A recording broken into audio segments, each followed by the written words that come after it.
Eclesiastes capítulo 3, versículo 1. Tudo tem o seu tempo determinado, e há tempo para todo propósito debaixo do céu.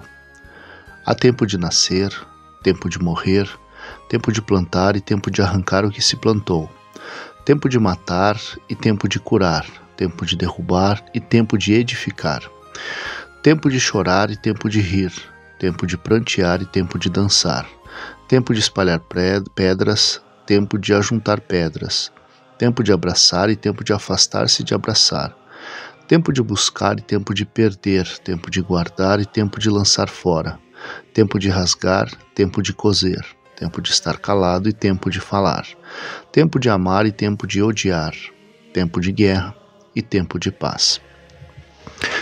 Esses versículos de Eclesiastes, nós temos inúmeras interpretações ou aplicações, inúmeras lições que podem ser extraídas desse texto. E nós vemos aí alguns autores que falam coisas realmente muito edificantes sobre esse texto.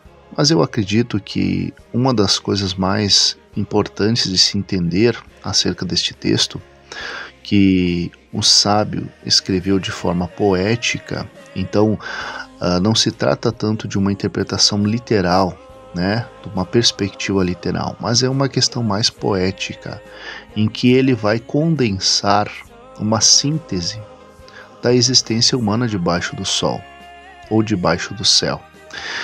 O que ele está querendo dizer? Ele está querendo dizer que esta é a própria realidade humana.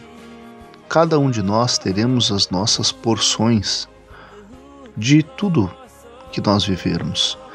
Então cada um de nós teremos as nossas próprias porções de alegrias, nossas próprias porções de felicidades, de momentos, de prazer, e também teremos as nossas próprias porções de sofrimento, de angústia, de aflição. Então tudo há um tempo determinado e são ciclos, de início, começo e fim, início e fim. Então quando nós paramos para pensar nisso, nós entendemos algumas coisas bem interessantes.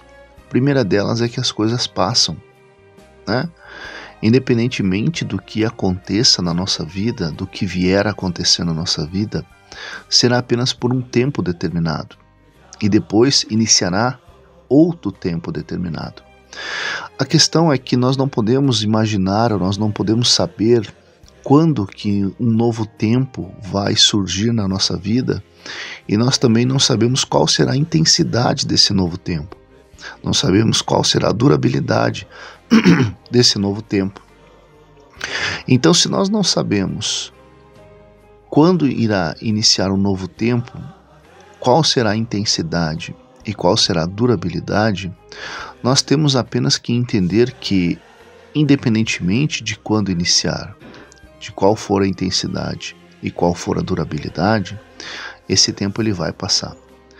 E isso vale para qualquer coisa. Vale para os momentos de realizações e satisfações, os momentos de conquista, em que a alegria toma o nosso coração.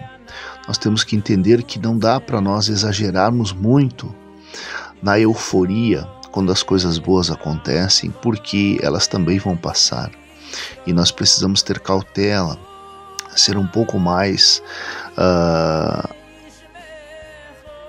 cuidadosos, nos momentos de alegria, porque nós sabemos que eles não vão ser eternos, porque aí nós podemos correr o risco de cair no hedonismo. O hedonismo é justamente aquele sentimento de que o único propósito da existência humana é o prazer, a alegria, a satisfação, e aí as pessoas vivem para que tudo se resuma em prazer, satisfação e alegria. Só que a realidade humana não é isso. A realidade humana não vai propor isso sempre. Teremos os momentos, cada um de nós teremos nossas próprias porções de alegrias e prazeres, mas o objetivo da existência não é este. Assim também nós podemos entender que as tristezas, frustrações, derrotas, elas também virão e que elas também vão passar.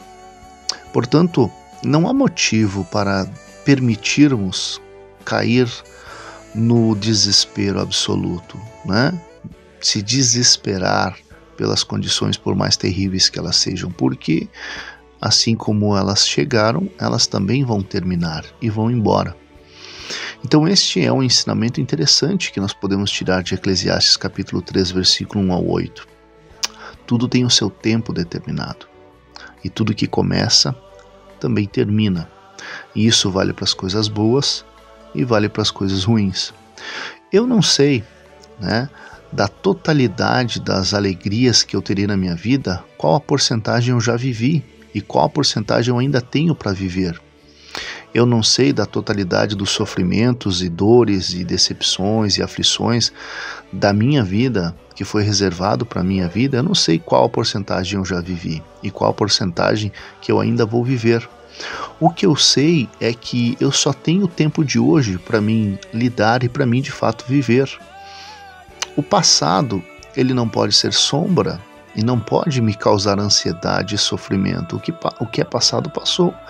Então, no tempo das dores que eu tive no passado, ficou no passado, né? Assim como o tempo das alegrias que eu tive no passado também ficaram no passado. E às vezes são boas recordações. Agora, o futuro também não pode me causar ansiedade. Por quê? Porque a ansiedade é aquela aflição excessiva na perspectiva de coisas que poderão vir, mas não necessariamente que virão. Então, a Bíblia diz que nós temos que deixar a cada dia o seu mal.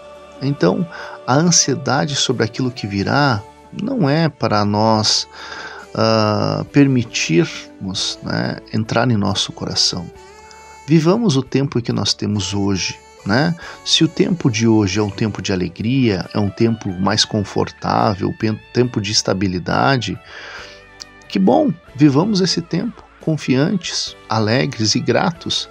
Se o tempo que nós vivemos hoje é o tempo de sofrimento, de aflição e de angústia, ok, essa é a porção de cada um. Tenhamos esperança de que esse tempo vai passar, porque ele vai passar, né?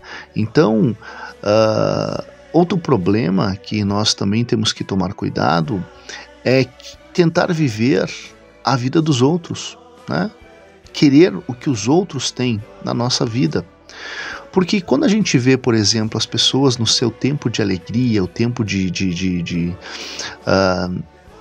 conquista, de felicidade, e nós estando no tempo de sofrimento, a gente fica pensando, mas por que as coisas ruins só acontecem comigo?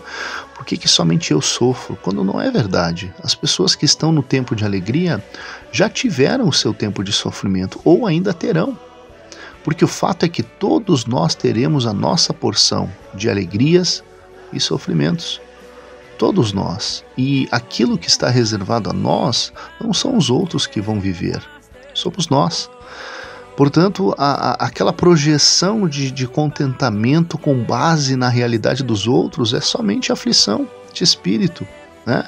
Aquele pensamento de que, não, mas se eu estivesse vivendo o que o outro está vivendo, eu seria feliz.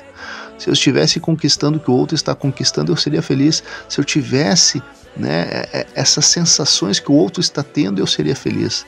Quando, na verdade, a gente nem sabe se aquela outra pessoa que aparenta uma felicidade, uma alegria, ela não está de fato sofrendo, ela não está de fato passando por uma depressão que é maquiada com fantasias, né, e felicidade plástica que a gente vê nas redes sociais. Nós não sabemos quantas pessoas têm tudo que os olhos podem desejar e mesmo assim são pessoas infelizes, pessoas tristes, amarguradas e até mesmo pessoas que às vezes caem num desespero absoluto e vão até mesmo ao suicídio. Nós não sabemos. Portanto, cada um viva a sua própria vida, entendendo com gratidão aquilo que Deus reservou para ele. E que aquilo que Deus reservou consiste em ciclos e porções de coisas boas e coisas ruins. Como disse o próprio Jó, quando a sua mulher estava desesperada e mandando ele até mesmo renunciar a Deus para morrer, ele disse: receberemos o bem, somente o bem do Senhor e não o mal, né? Será que nós existimos apenas para receber coisas boas de Deus? Quando nós sabemos, à luz da Bíblia Sagrada, que os bons, ou melhor, os cristãos, também sofrem. E há uma alta probabilidade do sofrimento, a porção de sofrimento e aflição dos cristãos ser até maior do que a dos perdidos. Porque Deus entende e tem um propósito para cada sofrimento, cada angústia, cada decepção, cada flagelo que Ele permite chegar na nossa vida. E entenda uma coisa: se Deus não impediu que o sofrimento chegasse na sua vida, é porque Ele tem um propósito nesse sofrimento. Porque se Ele permite que aconteça, é porque tem que acontecer. Entenda isso, né? Você que tem a fé, você que acredita em Deus. Se Deus permite que algo aconteça na sua vida, é porque tem que acontecer.